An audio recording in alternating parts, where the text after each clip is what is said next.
Bonjour et bienvenue dans cette vidéo où nous allons réviser quelques notions à propos des caractéristiques de l'atome. Je ne reprendrai pas l'intégralité du cours de collège ni celui de seconde, mais on va revoir les grandes notions principales. Et je redonnerai les caractéristiques physiques des particules qui constituent les atomes. Alors on va commencer. Alors qu'est-ce qu'un atome ? Alors nous avons vu au cours de l'histoire des sciences que le modèle de l'atome a évolué au fur et à mesure des expériences réalisées. Et le modèle actuel est le suivant. Un atome est constitué d'un noyau autour duquel tournent un ou plusieurs électrons. Ce modèle a été obtenu grâce à l'expérience de Rutherford. Alors de quoi le noyau d'un atome est-il constitué? Alors un noyau est constitué de deux types de particules, qu'on appelle des nucléons. Il y a des protons et des neutrons. Chaque type d'élément chimique est caractérisé par ce qu'il contient à l'intérieur de son noyau. Donc pour différencier les différents éléments chimiques, on va les représenter et les compter à partir du nombre de nucléons qu'ils contiennent et du nombre de protons. On va appeler grand A, le nombre de masse, le nombre de nucléons, et on appellera donc numéro atomique le nombre de protons et on le notera Z. Et tout élément chimique pourra être représenté de la manière suivante: X, symbole de l'élément chimique, A, Z, A en exposant à gauche, Z en indice à droite. Alors, nous avons vu en collège qu'un atome était toujours électriquement neutre. Pourtant, parmi ces éléments qui le constituent, il y a des particules chargées. Alors, si on regarde les particules contenues dans le noyau, il y a le proton, nous avons dit, lui, il est chargé positivement. Et sa charge correspond à la charge électrique élémentaire de 1,6 10-19 coulombs. Coulomb, c'est l'unité de la charge électrique. Le neutron, comme son nom l'indique, n'est pas chargé. Donc, si je fais un bilan des constituants du noyau, eh bien, le noyau de l'atome est toujours globalement chargé positivement. Donc, ce qui va compenser cette charge positive du noyau, c'est la présence des électrons autour de ce noyau. Les électrons qui gravitent autour du noyau, eux, vont être chargés négativement. Et chaque électron va avoir une charge électrique élémentaire négative, exactement l'opposé de la charge du proton. Donc, moins 1,6, 10-19 coulombs. Alors, du fait que le proton et l'électron aient la même charge électrique en valeur absolue, ça va avoir une conséquence assez importante, c'est-à-dire que dans un atome, puisqu'il est électriquement neutre, il va avoir toujours autant de protons que d'électrons. Donc si je veux faire un bilan global de ce que constitue l'atome, il aura donc toujours Z protons, Z électrons, et donc A moins Z neutrons.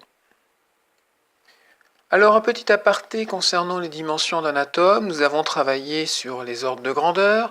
Je vous rappelle qu'un ordre de grandeur c'est une puissance de 10. L'atome a une taille qui a un ordre de grandeur de 10-10 mètres, que l'on appelle aussi parfois l'angstrom. Le noyau d'atome, lui, a une taille de l'ordre de 10-15 mètres, ce qu'on appelle aussi le femtomètre. Eh bien, on voit qu'il y a un rapport 10 puissance 5 entre les dimensions de l'atome et de son noyau. Donc l'atome est 10 puissance 5 fois, c'est-à-dire 100 000 fois plus grand que le noyau. Donc un atome est essentiellement constitué de vide. On dit qu'il a une structure lacunaire. Alors, quelle est la masse d'un atome? Alors, si je prends la masse de chacune des particules qui constituent l'atome, je vous donne sur ce tableau les valeurs officielles, on peut constater que l'ordre de grandeur de la masse d'un électron, c'est de l'ordre de 10-30 kg.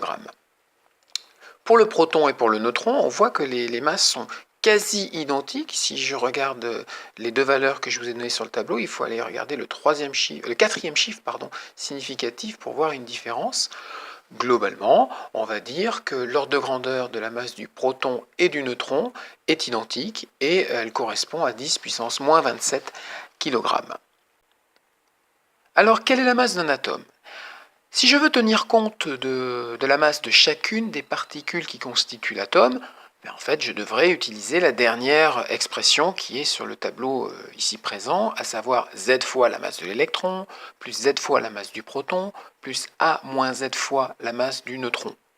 Néanmoins, si je regarde les ordres de grandeur, on a vu que la masse de l'électron, 10-31 kg, est négligeable par rapport à la masse du proton et du neutron, 10-27 kg. En plus, je vois que la masse du proton et la masse du neutron sont quasi identiques. Donc en fait, les deux expressions qui vous sont données, à savoir celle de la masse du noyau et la masse de l'atome, en fait, on va quasiment jamais les utiliser. On va se contenter de dire que la masse d'un atome, c'est approximativement A fois la masse d'un nucléon. Et c'est pour ça d'ailleurs que A s'appelle le nombre de masses. Alors qu'est-ce que l'on appelle un isotope? Alors ça, ce sont des révisions aussi de seconde. Je le remets puisqu'on va bientôt en entendre parler quand on va traiter de radioactivité. L'élément chimique, je vous rappelle, est caractérisé par son nombre de protons.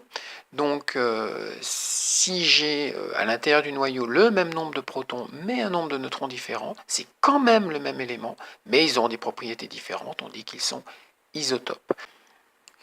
Et enfin, pour finir notre bref rappel des constituants de la matière, il nous reste à reparler des ions. On sait qu'un ion, c'est ce que l'on obtient lorsqu'un atome gagne ou perd des électrons. Puisque l'atome était censé être électriquement neutre, s'il gagne ou perd des électrons, il ne l'est plus. Donc ce n'est plus un atome. Il devient un ion que l'on pourra qualifier de monoatomique. Si l'atome a gagné des électrons, l'entité formée est chargée négativement, ça devient un anion. Et si l'atome perd des électrons, la nouvelle entité formée est chargée positivement, donc ça devient un cation.